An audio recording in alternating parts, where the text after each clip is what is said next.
মামুনুল হক তোর বাপ। মামুনুল হক দেশের কোটি কোটি ইমানদার মুসলমানের আস্থার প্রতীক। তুই মামুনুল হক চেনো না, তুমি চেনো না মামুনুল হককে, তুমি চেনো না হেফাজতে ইসলাম কি। হ্যাঁ, হেফাজতে ইসলাম এখন কোন আন্ধারেও, কোন আন্ধা, কোন অন্ধ ব্যক্তিকেও চিনাইয়া দেওয়ার মতো বস্তু। হেফাজতে ইসলাম কি আবার হে বোঝে না, হেরা বোঝে নাই। আমরা তৃতীয় পক্ষ, আমরা হয়ে গেলাম তৃতীয় পক্ষ। 2013 সালের 5ই মের রক্ত এখনো তো জমিন শুকায় নাই। মামুনুল হকের 3.5 বছরের জিন্দানখানার জুলুম আর অত্যাচার সওয়া এখনো তো তার গা থেকে মুছে নাই। এই মাতৃভূমির জন্য, ঈমান ইসলামের জন্য, নবী সাল্লাল্লাহু আলাইহি সাল্লামের ইজ্জতের জন্য এতগুলো ষড়যন্ত্র, এতগুলো মিথ্যা মামলা, এতগুলো মিথ্যা অপবাদ সয়েও এখনো যিনি আল্লাহর দ্বীনের জন্য উচ্চ কণ্ঠে কথা বলে, তাকে তুমি চেনো না, ওলামায়ে কেরামকে চেনো না। এর চাইতে বড় জুলুম আর কি হইতে পারে? এজন্য এই কথা স্পষ্ট, এ কথা স্পষ্ট। সাধারণ মুসলমান আমরা এটা বুঝি না, সাদ বুঝি না, জুবায়ের বুঝি না, এসব কথা বললে হবে না। আলো চিনতে হবে, অন্ধকারও চিনতে হবে। আমরা জুবায়ের গ্রুপ না, আমরা ইমানদার, আমরা দাওয়াত ও তাবলীগের সাথী। জুবায়ের সাহেব আমাদের প্রধান মুরব্বী না, জুবায়ের সাহেব আমাদের মুরব্বীদের মধ্যে একজন। আমাদের আরো অগণিত হাজার হাজার মুরব্বী এখনো বিজিত আছে, এখনো জীবিত আছে। অতএব আমরা জুবায়ের গ্রুপ না, তোরা সাদ গ্রুপ। তোরা ভণ্ড, ওরা প্রতারক, ওরা মুনাফিক, ওরা বিশ্বাসঘাতক, ওরা বিশ্বাসঘাতক, বিশ্বাসঘাতক।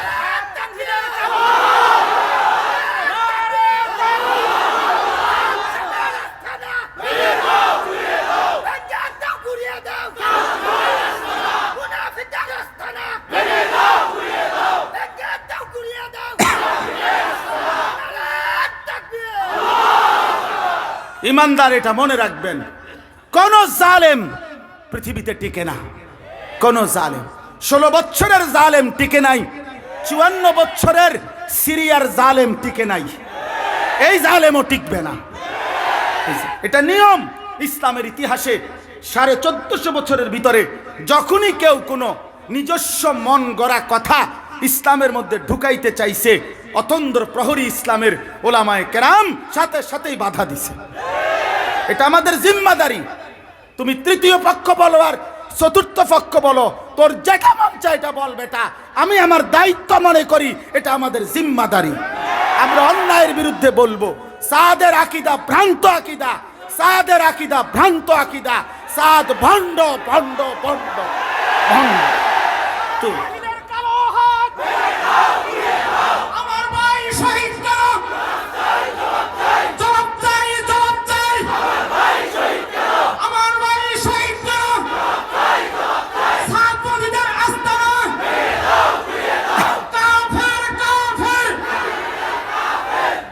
কোনো কিছু দিয়ে ইনশাআল্লাহ বাংলাদেশের জমিন উত্তপ্ত করা যাবে না। হ্যাঁ হ্যাঁ, রিক্সা লীগ, আনসার লীগ, আবার কয়দিন আগের ইসকন লীগ, আর এখন সাদ লীগ, কিছু দিয়েই হবে না বাংলাদেশে, কিছুই হবে না ইনশাআল্লাহ। বিজয় ইমানদারের, জালেমের পতন হবে ইনশাআল্লাহ, কোনো সন্দেহ নাই। 2 উইকেট পড়ে গেছে, বাকি উইকেটও পড়ে যাবে ইনশাআল্লাহ।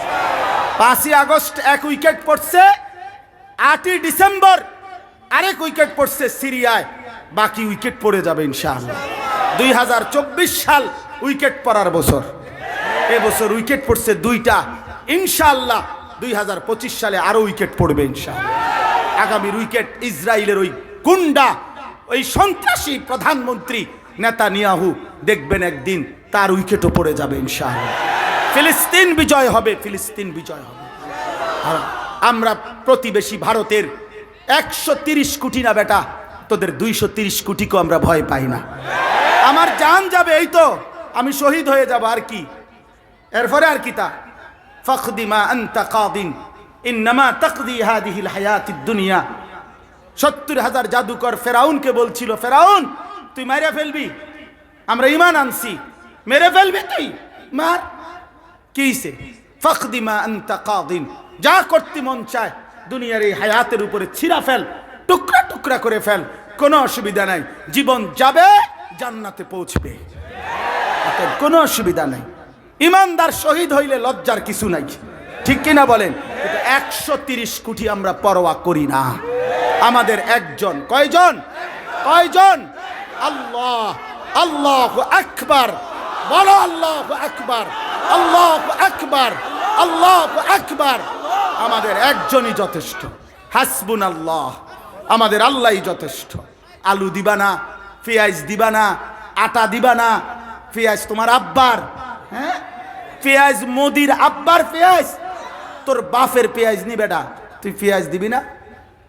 তোদেরকে যিনি চাল ডাল তেল সাবান আলু পেঁয়াজ, তোদের 130 কোটি বেঈমান হিন্দু, তোদেরকে যিনি খাওয়ায় উনি তো আমার আল্লাহ। এই বেটা, তোর কি বেটা? তোর মূর্তি ছাড়া আছে কি? আল্লাহ কোরআনে বলছে, এই বেঈমান, তোদের মূর্তিকে জিজ্ঞাসা কর, একটা মাছি সরাইতে পারেনি, অথবা তার মাছি বানাইতে পারেনি, বল, জিজ্ঞাসা কর। তো তোদের মূর্তি ছাড়া আছে কি? আমার আল্লাহ তাগরে খাওয়ায়, আর হেরা আমগরে ধমক দেয়। মনটা চায় এক্ষুন গিয়ে কই নাইতাম না, জানেন না কস কি বেটা, কারে ধমক দেস?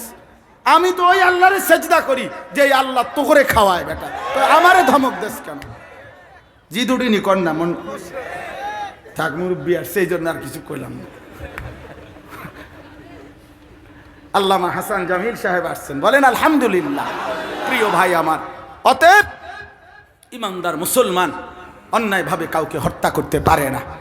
আর শেষ কথা হইল ওয়ালা ইয়াজনুন, আল্লাহ তাআলা বলেন 3 নাম্বার অপরাধ হলো যে জিনা করে না, ব্যভিচার করে না। জিনা ব্যভিচার করে না, যে জিনা ব্যভিচার করে সে আল্লাহর বান্দা না, যে করে সে আল্লাহর বান্দা না, যে করে না সে আল্লাহর বান্দা। তাহলে 3টা অপরাধ, এক, যে শিরিক করে না, যে অন্যায়ভাবে কাউকে হত্যা করে না, যে জিনা ব্যভিচার করে না।